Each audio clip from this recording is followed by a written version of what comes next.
Hey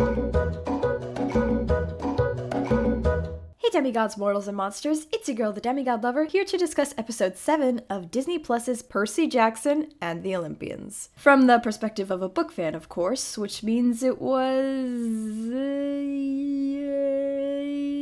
an episode. It was something.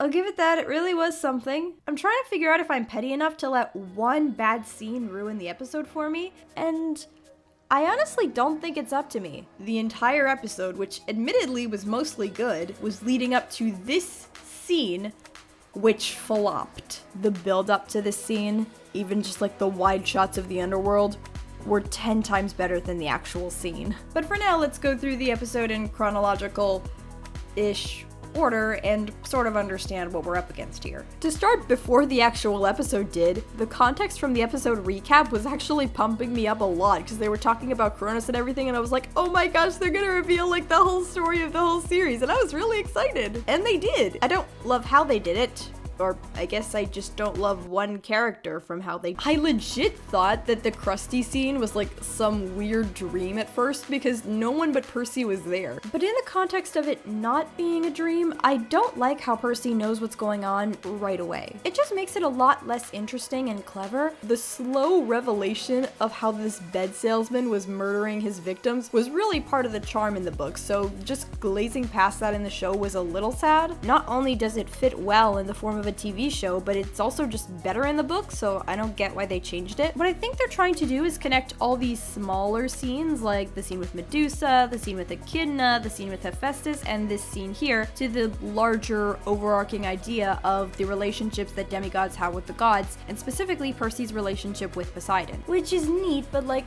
you don't need to be quite that obvious about it, especially if it comes at the expense of the charm of the original scene. Can't a scene about a weird guy named Krusty just be a scene about a weird monster named Krusty? Maybe this is just because I'm older than the target demographic, but I do feel like they're getting a little bit too on the nose with the message. Him insisting that Percy calls him Krusty was pretty funny though. I do have to admit that. My dad, who was in the room when I was watching the episode, laughed both times at that, which is saying something because I laugh at everything, but apparently this one bit was really funny because he laughed both times we watched it. The line, "Fitting's not easy for guys like us," has so many layers. I've already discussed the blending of the mortal worlds and the godly world, so I'm not going to repeat myself here, but suffice it to say, they are killing it in this regard. Plus, I like the reference to the book scene of stretching us and twisting us and hacking off pieces. It was a nice reference considering they probably couldn't actually do that scene in the show because gore. I'm not really a big fan of how they're starting to use the invisibility cap as Deus Ex Machina. It was cool when they used it in the scene with Medusa, but it's starting to get old now. There's no reason for Annabeth's intelligence to trump Percy's ability to read people like a book. Actually, probably better than he can read a book. Like in the scenes with Charon and Krusty in the book, Percy easily gets his friends out of those situations just by appealing to what these guys want. It's one thing to replace it for something else, but why would you replace it for something that they've already done?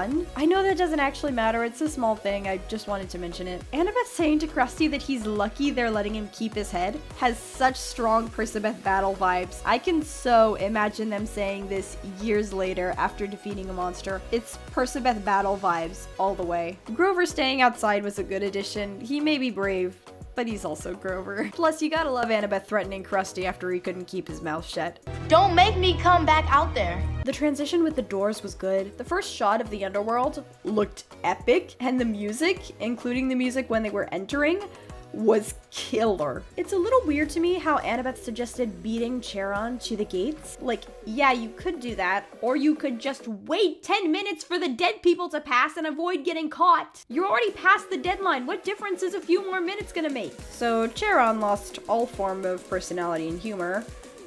I don't actually care, I'm just wondering if that's why they gave it to Hades. Percy facing Cerberus made for an awesome action shot, and I love how they kept in Annabeth calming Cerberus down. It's just so cute and touching. I know she doesn't actually care in the show like she seems to in the book, she's just trying to calm him down, where in the book she genuinely connected to him, but it's still very cute and nice. Now, Grover losing his pearl was significantly better than there only being 3 to begin with. I like that a lot. The spirits of Asphodel, despite not being the same as they were in the book, were spot on.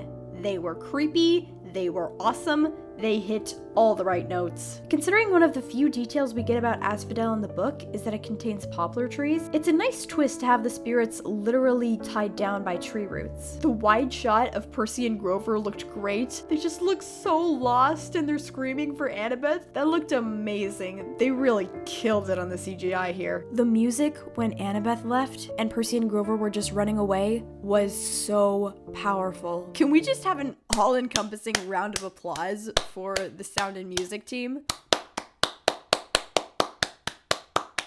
It's weird to me that a part of the underworld looks so bright, but it's not necessarily a bad thing. Considering that it's the only part of the underworld where Hades doesn't go because it's where the entrance to Tartarus is, it actually makes a lot of sense for it to look raw and untouched and unedified and underworldified. Hades' palace looked pretty epic. Once again, the CGI crew just killed it. Now, as for Hades himself, respectfully, what the Hades happened here? In the original, his scene is point blank the scariest of the book. And in here, he's just, I seldom cahoot.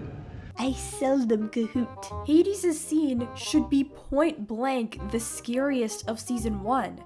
And yet, it's one of the least intimidating scenes in the episode. This is just really disappointing because there's so much lost potential here. I know that Hades' scene in the book also had comedic moments, but they made it clear that he was very scary and intimidating. Percy was terrified of him. Him taking a much more serious tone when Kronos comes up would have been great if he had actually been serious enough to begin with. The guy from the books doesn't joke. If they wanted to add to it, they could have thrown in a vague reference to Bianca and Nico, or the Oracle, or something else from a later book, or anything else but making Hades a silly comedy character. You could have done so many things to show in TV form how scary and intimidating Hades and the underworld are. And this is what you went for instead? I don't get it. What do you gain from it? His moment of sympathy for Percy was good, but he still needs to be more serious. For God's sakes, he steps backwards when Percy raises his voice at him. How is this your interpretation of Lord of the Underworld? All the positive stuff that I've said about the underworld still stands, but it also kind of falls flat based on the fact that the ruler of all this is this guy. Why? I feel like Annabeth criticizing Percy right now. What part of your brain came up with this? Hades is the least intimidating part of his own realm. And this isn't just the scene that the episode was building up to. Much of the series was building up to this confrontation with Hades. I want you guys to succeed. You have so much going for you. You've done so well so far. You have the potential to be so good. This was just a flop. Whatever you do in the future, don't do this. For your sake as show creators and for our sake as a fandom, let this be a one-time mistake. Okay, I don't want to keep ranting about this. I feel like I've made my point. So now let's talk about the flashbacks. At first, I thought that the first little flashback scene might actually be a flashback that Percy was actively experiencing, especially considering what we know about the underworld from future books. Seeing Percy and his mom fight was naturally pretty sad, but it did end up making sense. Even the greatest parents fight and have misunderstandings with their kids, especially in situations as difficult as these. Showing these imperfections and these fights doesn't make Sally Jackson any less amazing as a character. Percy asking his mom why she's trying so hard to get rid of him when really she's trying to keep him safe from monsters was so precious and it tugged at my heartstrings. The offering that Sally Jackson made to Poseidon was really cool and creative, and the rain showing up along with Poseidon was also amazing. It's kind of weird how Sally Jackson refers to a Pegasus as a winged horse. A winged horse followed him to school.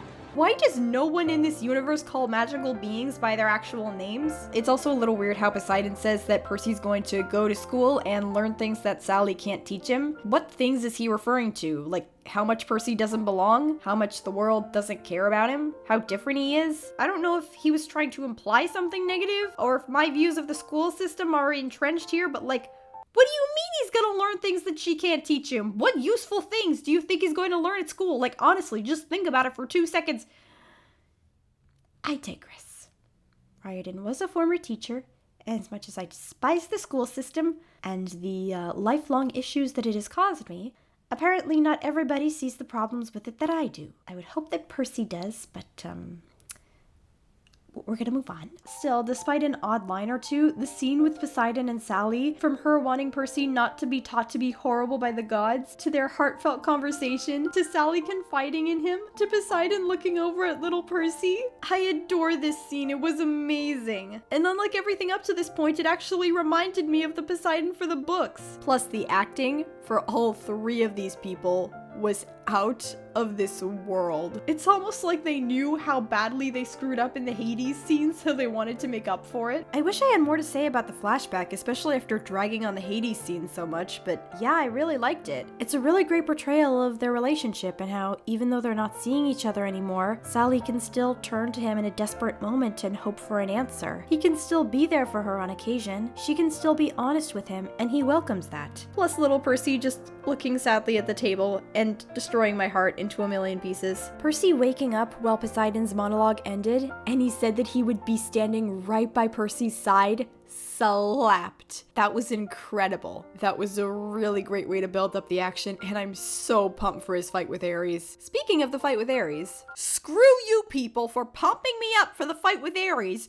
only to wait until the last episode to make it happen. Just kidding. If anyone who worked on the show is watching this, you are amazing, and thank you so much for this, and this is the greatest, and please don't do the Hades scene ever again. Okay, so I feel like we should probably end things here. In conclusion, this episode was something. It had a really good scene and a really bad scene, and unfortunately, the really bad scene kind of threw off the whole episode because it was a really important scene and it was very necessary to get it right.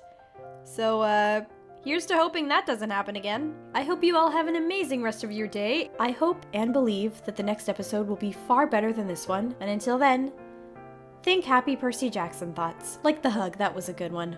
Or literally any shot of these three besties. Or the other hug that's to come. Or the fireworks.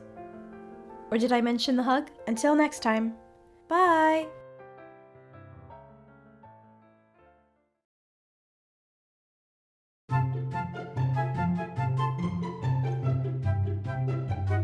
Why is it so hot in my room in the middle of winter? Do I need to put my hair up just to record this? Oh my god, my neck. Why did the universe decide this was the perfect time to explode with heat? I've always been good to you, weather. Wait, Zeus controls the weather. Never mind. Oh, of course, now my voice decides to stop cracking right after I've given up. Gee, thanks. Why am I so good at getting bad luck? Why is my nose so itchy?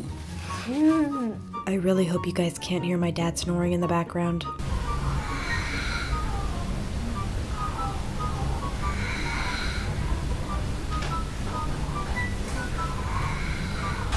My god, he says my grandma snores like a sub-hunter. I just want to wake him up and slap him. Oh my god, this snoring is annoying the shit out of me. Did he close the door?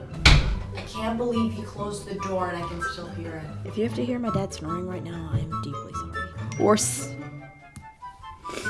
Thank you for interrupting my clip, Mother. Now, as for Hades himself, why am I burping so much? I've literally had nothing but water this whole time. Okay, I might throw up now. I'm telling you, if I throw up, I'm gonna continue with this video. Nothing's gonna stop me. I think it was a false alarm though, because I'm good. Is it just me, or has my dad snoring gotten considerably quieter? Man, I really need to work on the length of these reviews. And not just because I keep burping. I hope